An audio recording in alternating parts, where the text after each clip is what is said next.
Bonjour, je vous retrouve pour cette vidéo sur la paranoïa du pervers narcissique. On est dans la série Les 50 nuances de maltraitance du pervers ou de la pervers narcissique. Donc, pour rappel, perversion, utiliser le bien pour faire le mal, et narcissisme, donc un égocentrisme complètement fort, exacerbé, poussé à l'extrême, qui fait que la personne ne s'occupe que d'elle, elle. C'est quelque chose d'ailleurs que vous devez souvent avoir en tête. Cette personne ne pense qu'à elle. Elle dit toujours moi, je. Voilà, c'est vraiment des choses, si vous faites attention, que l'on est souvent en train de penser, c'est toujours moi. Voilà, ça c'est une caractéristique en tout cas d'une personne narcissique. Vous combinez ça à la perversion et vous avez un cocktail tout à fait détonnant de la destruction. Donc, je suis Céline, thérapeute, sophrologue, hypnothérapeute.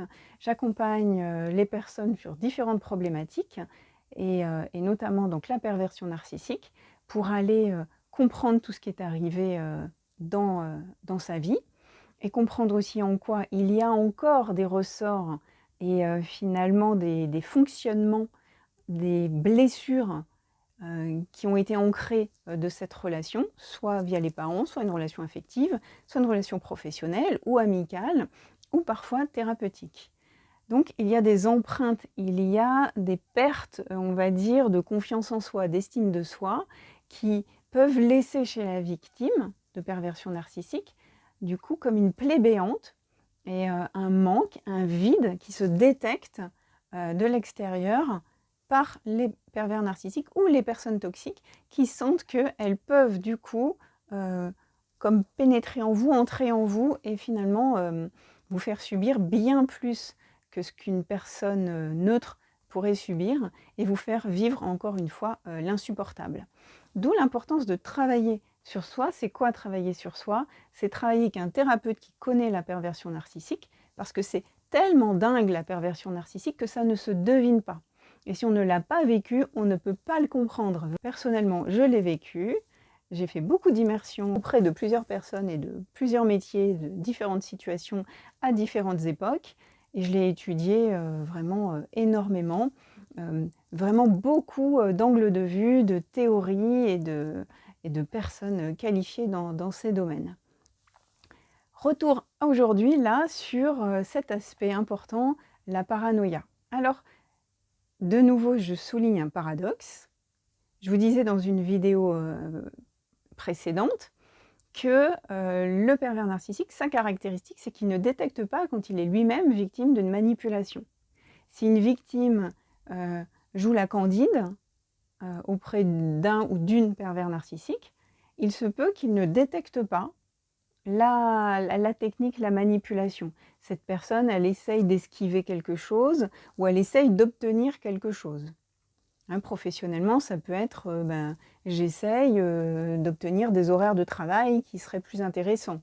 Ou j'essaye d'esquiver finalement de me retrouver dans cette réunion en mauvaise posture.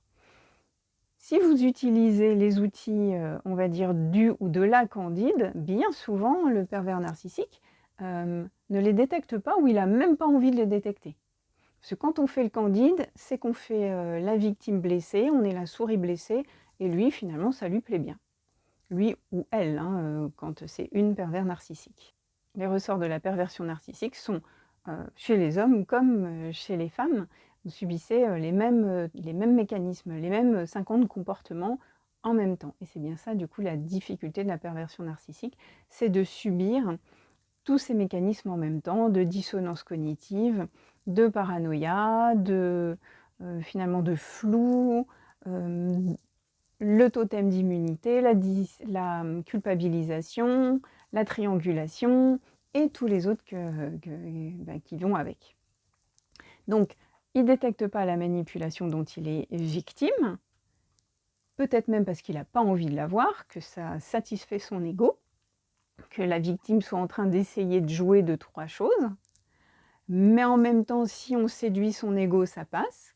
Comme me disait un monsieur il n'y a pas longtemps, dans la sphère professionnelle, donc dans les milieux financiers, bancaires, voilà, il disait il a un interlocuteur qui est hautement pervers narcissique. Ce monsieur me disait il faut passer la crème, il faut vraiment passer la pommade. pour que son ego remonte, et puis derrière pouvoir poser une question, l'air de rien. Et finalement, comme ça, rester du côté positif de la force, entre guillemets, auprès de cette personne, c'est-à-dire être bien vu, mais en même temps de pouvoir aussi demander des choses et d'essayer de s'en sortir. Mais voilà, c'est quand même extrêmement fatigant. Et à l'inverse donc de ce mécanisme, ils sont extrêmement paranoïaques. Ils voient des attaques de toutes parts. Et en fait, on va dire c'est normal, puisque le fonctionnement est en eux, c'est un implicite d'être toujours en combat. Donc forcément, ils voient la vie comme un combat et ils sont forcément persuadés qu'il y a plein d'adversaires autour d'eux. Donc c'est des personnes que vous allez souvent retrouver dans les tribunaux. Ils sont souvent en train de faire des procédures juridiques, judiciaires. Ils sont toujours en bagarre avec quelqu'un, que ce soit professionnellement, personnellement. On m'a souvent aussi mentionné que c'est des personnes qui étaient paranoïaques d'être attaquées chez elles, donc souvent il y a des caméras de vidéo. Alors, on peut avoir des caméras de vidéo pour plein de raisons, hein, on est d'accord. Mais là, on est en train de cumuler l'ensemble des caractéristiques d'un pervers narcissique. Et bien souvent, c'est vrai, je valide qu'il y a une méfiance et une peur à être attaqué chez soi. Donc on installe des caméras vidéo. Et ça a du sens puisque le pervers narcissique a beaucoup d'ennemis tout de même. Tout le long de sa vie, il a laissé sur le bord de la route beaucoup de victimes, de personnes détruites, massacrées, sur le plan personnel, professionnel, sur tous les plans possibles. Donc en fait, il a des raisons d'être inquiet. Et plus il avance dans la vie, plus il a de raisons d'être inquiet.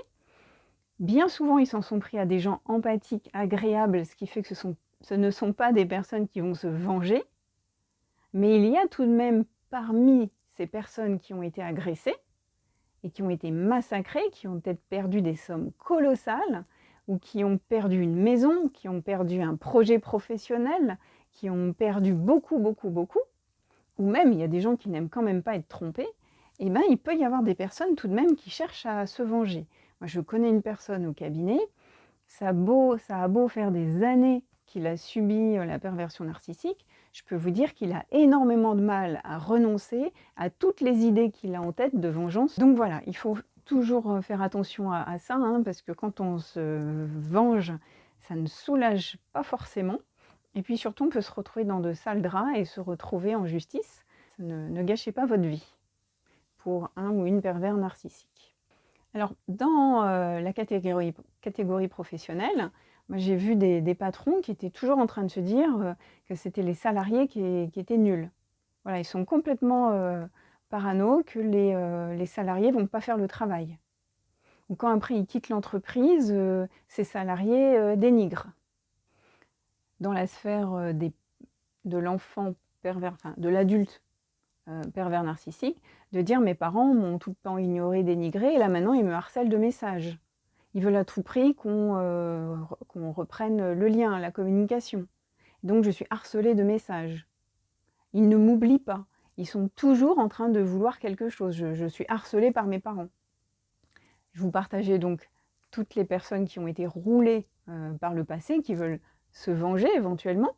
Et puis, donc du coup, ça les rend parano. Et ils vont être parano aussi de toutes les ex, des ex qu'ils ont détruites. Et, ou sinon, si c'est pas une ex folle, c'est une ex qui était compliquée, qui était complètement tordue. Donc, ils sont parano que ces ex sont en train de fomenter des coups dans tous les coins. Ils sont aussi parano par rapport à la population. Ils sont persuadés que toute une partie de la population a des intentions de destruction. Ils vont focaliser sur des populations, sur des personnes, et être persuadés que ces personnes veulent la fin du monde, la fin de certaines catégories. Ils veulent la destruction, et donc ils vont être absolument en train de se mettre en sécurité, comme si leur vie, du coup, était en danger. Parfois, ils ont même peur aussi que leur propre compagne les assassine dans leur sommeil. Il y a vraiment un comportement de paranoïa, c'est-à-dire une peur massive et de tourner en boucle sur cette peur. C'est ça la paranoïa.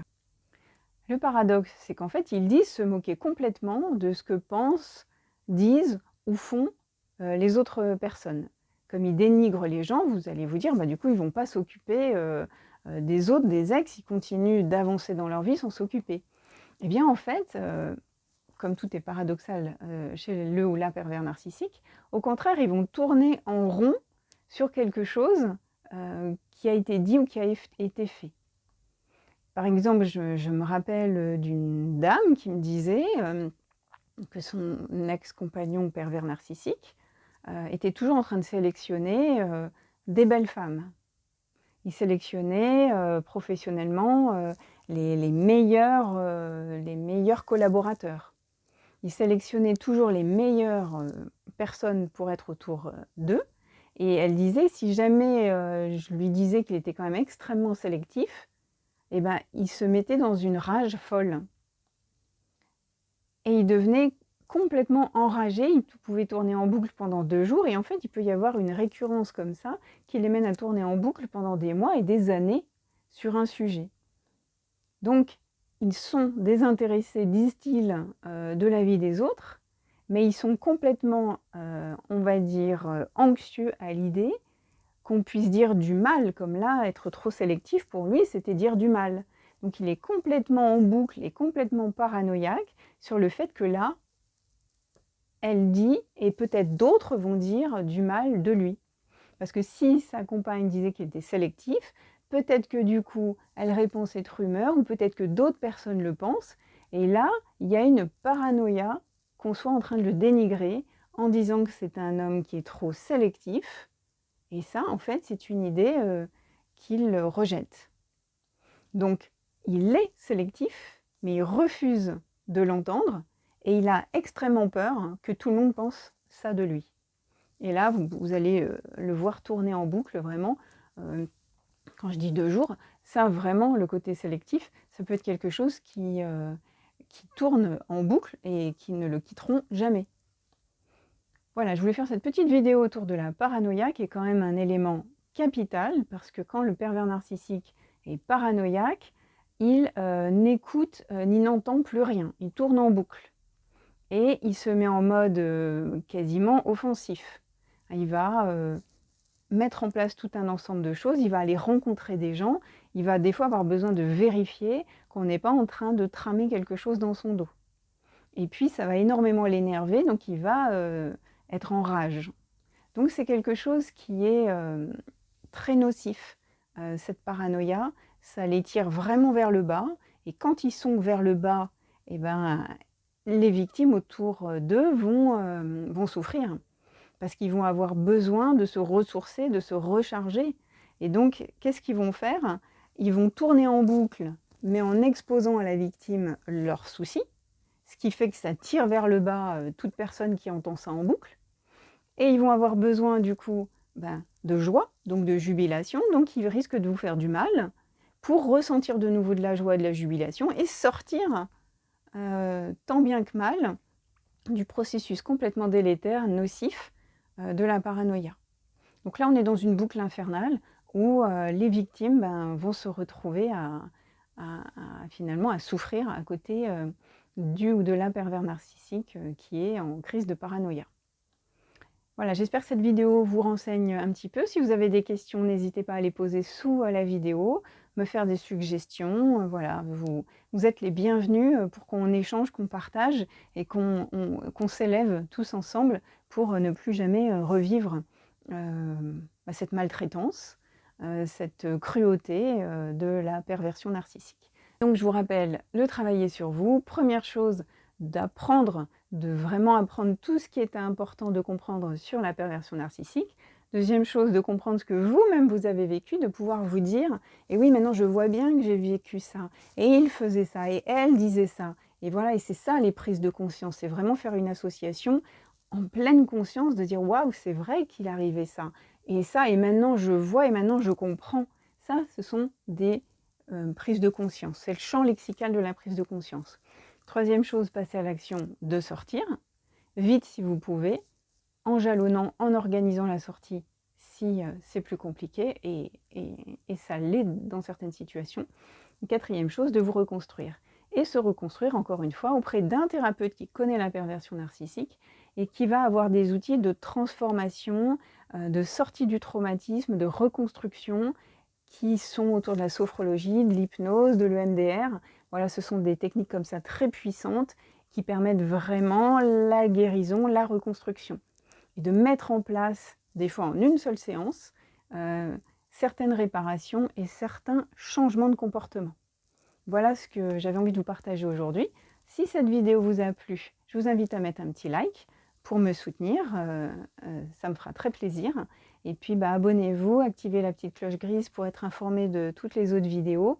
Je vais essayer de compléter tout de même, on va dire, cette grande bibliothèque des 50 nuances de maltraitance, et je vais compléter d'autres vidéos bien sûr, au-delà des 50 comportements qu'il est important de connaître et de comprendre. Voilà, prenez soin de vous et n'oubliez pas, vous êtes de belles personnes, ne changez rien, juste une chose, développez votre capacité à identifier tout ce qui est toxique et puis de vous en préserver. Je vous retrouve bientôt. Au revoir.